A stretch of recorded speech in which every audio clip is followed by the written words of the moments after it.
I suffered from anxiety and depression. I was diagnosed with a general anxiety disorder at the age of 14 or 15.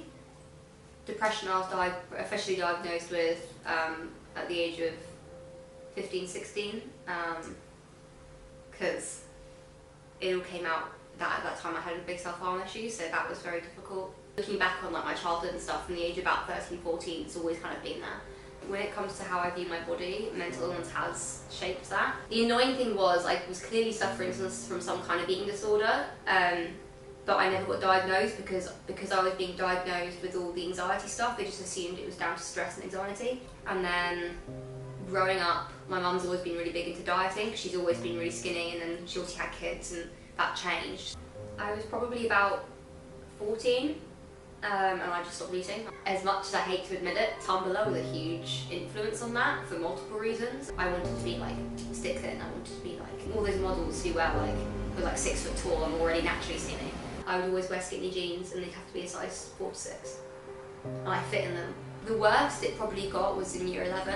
At the time I wasn't in a good place. I was self-harming like every single day. Like it was kind of disgusting how much I was doing it. I didn't eat and I didn't sleep, and I just remember collapsing, or like I don't know what, I would just remember sitting like this against the lockers in the locker room trying to remember. I had like a German vocabulary test, so I just remember trying to remember it, and then the bell rang and my friend's house was like, the only thing I remember is like tunnel vision almost, and it was like just on my book.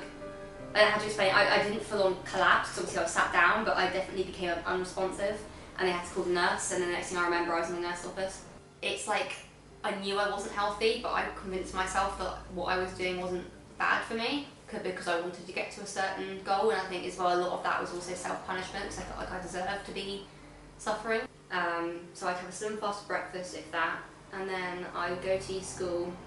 I'd have a coffee or a hot chocolate at short break, and then lunch I would either not, I wouldn't pile up my plate, but I'd have like a baguette with like lettuce in it, and I wouldn't eat half of it. I wouldn't eat hardly enough. 2 years ago now, I would gym almost every day, at least every other day. I'd go before I went to work in the summer. That time of my life I was going through a really bad patch of mental stuff, so I think that was my way of coping with it. I know that in order to get where I want to be, I do need to gym, but I do a lot of daily yoga instead of daily stretches. So I do yoga almost every day, and I do like a little bit of like a Tabata workout where I do like sit-ups and like yoga style ab exercises and butt exercises and like small things I can do with my yoga mat. So the app that I have on my phone is Fitbit. I originally got it to motivate me to go to the gym more because I was like, I don't gym regularly enough, I do want to get into a routine. So I've been doing freelance modelling for about 2 years, and it has affected me in the sense of there is a bit more pressure to kind of look my best. So last summer I feel like I put on a bit of weight. Obviously I didn't, but considering that I was like too skinny beforehand, it did affect me in modelling because I would see the images and they weren't how I imagined I'd look. It was really painful and horrible for me. Doing lingerie modelling for me would be a huge step forward because it would help with my body confidence. I've spoken to a couple other models who don't consider themselves looking their best, but they still do it because it proves, it's body confidence for them. I'd like to think I've got a strong mindset because I could have killed myself many moons ago, but I didn't. I feel like now, in terms of where I want to be body-wise, I've got more realistic goals and more healthy goals. So I think in my motto is now anything in moderation.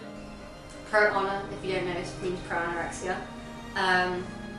I've been to quite a few of these websites and, how to lose X, Y, Z weight in the week. I feel like if you do want to lose weight and you've got a reason to, it's not unhealthy.